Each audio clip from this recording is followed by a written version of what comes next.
Good evening, everybody, and thank you for joining us for this post-match press conference with Temba Bavuma. As usual, I'd like to just remind everybody to please keep their monitors on mute if you're not asking a question, so as not to distort the sound of the rest of the press conference. And for anybody who'd like to ask any questions, to please put them on the chat panel. Is there anybody who'd like to kick us off? Thank you, Ken. Temba, hard lines there. Last 2 overs going for 43 runs. That's the match there and then, isn't it? I mean, there does seem.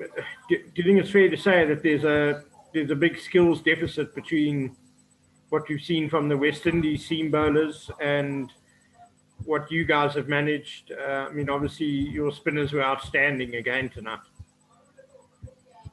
Thanks, Ken. Yeah, look, I mean, these guys are experienced, I mean, they're playing in conditions that they know back to front. We've seen the display of their skills, how they've been able to adapt and really put our batters under pressure. I guess in saying that, looking at our bowlers, in terms of our aggression, in terms of our pace, we've always strived on, bowling on quick bouncing wickets, but I mean, that's a skill set that becomes null and void in these type of conditions. So yeah, maybe we have been found wanting in that department. I think, like you said, to concede 40 in the last 2, I think it was actually 60 in the last 4. That's criminal. Evening, Temba. Thanks, Sipakazi. Temba, you've made mention of a couple of times post-match talking about the batting and saying that you feel that 180 is something that your side can achieve, and you said again now that there's going to have to be more chats. What kind of talks are taking place about how the batsmen can, I guess, change their mindsets and be a bit more aggressive as far as what they're doing out in the middle is concerned?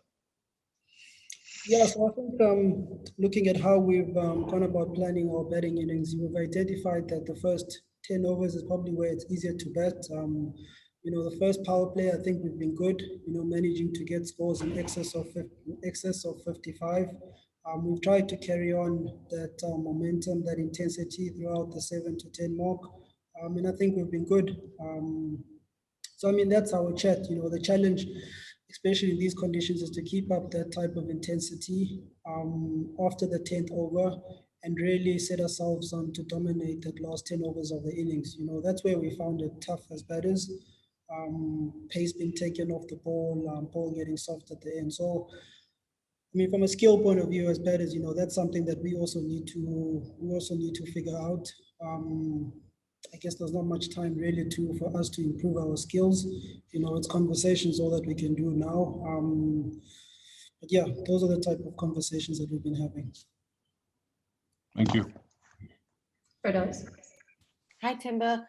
Temba, could you just speak a little bit about team balance and kind of things like, who do you see as the finisher in the innings? Why do we have situations where Aiden Markram is opening the bowling? And do you think a seam bowling all-rounder will come back into the mix at some point? I'm sure a seaming all-rounder will come back into the mix. I think where we find ourselves at the moment, speaking about the balance of the team, is that we're looking for someone who can effectively play that 6th bowling role. I guess if you look at a guy like Aiden, he gives you more than just the bowling option. He's someone that we see as versatile in terms of his batting position, where he can bat at the top as well as bat in the middle. And he's been given that opportunity now, albeit in tough conditions. From a bowling front, that we haven't nailed down. And again, that's something that we kind of need to look at and look who we have within our resources. In terms of combinations within the team, I mean, probably conversations can happen between, who can partner with Quinny at the top.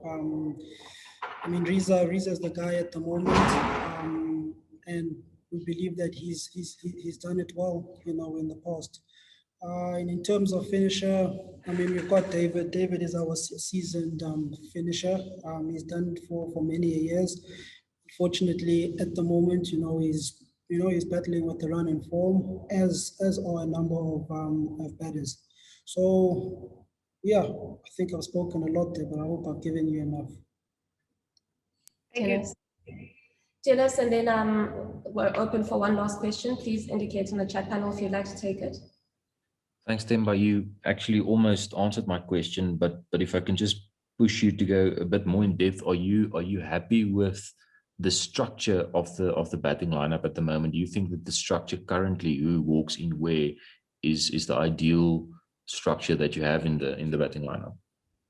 I think the batting lineup, as it stands, I mean, it's not set in stone. There's definitely room for us to be flexible and try different combinations.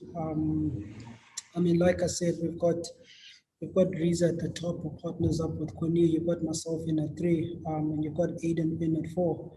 And I think opportunities have been given to guys to see the different roles that they can perform. The guys who bat in the middle, you know, are generally guys who will bat in the middle.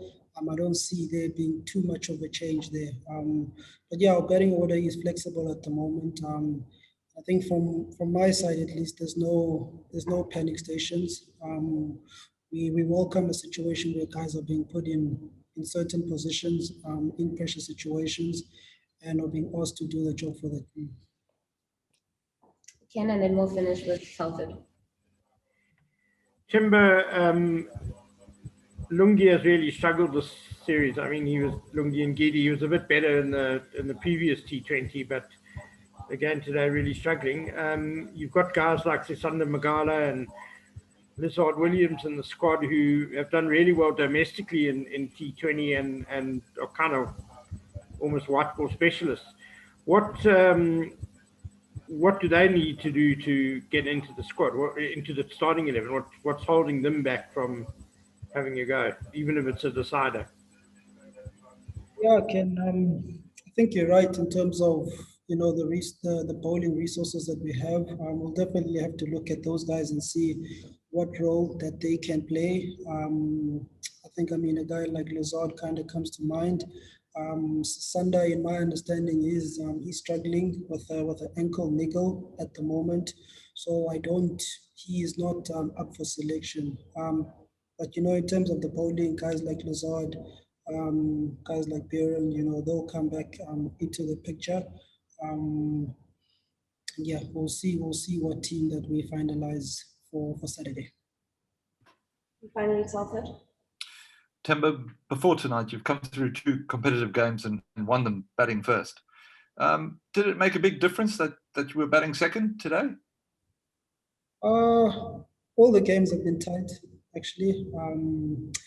I think I was actually thinking about that. To be honest with you, Telford, I think the way we lost the game wasn't so much about us batting first or batting second. I think, you know, like I said, from a bowling front, you concede a 20 run over starting up. That's going to put you under pressure, whether you're bowling first or bowling second. You finish off your bowling innings like that. That doesn't matter when you're bowling. And also with the batting, like I said, you know, batters didn't pitch up. You know, Quinny was alone. So I really don't think that it would have made much of a difference. I think their plans would have been the same, to be honest. Take pace off, get us to hit to the long boundary, get the ball outside of our hitting arc. So yeah, that I stick to my decision in terms of bowling first. Yeah. Thanks very much, everybody. Have a good evening, and I'll send you some content tomorrow morning, as usual. Take care. Thanks, Temba. Thank you. Thank you. Thanks, everyone. Take care.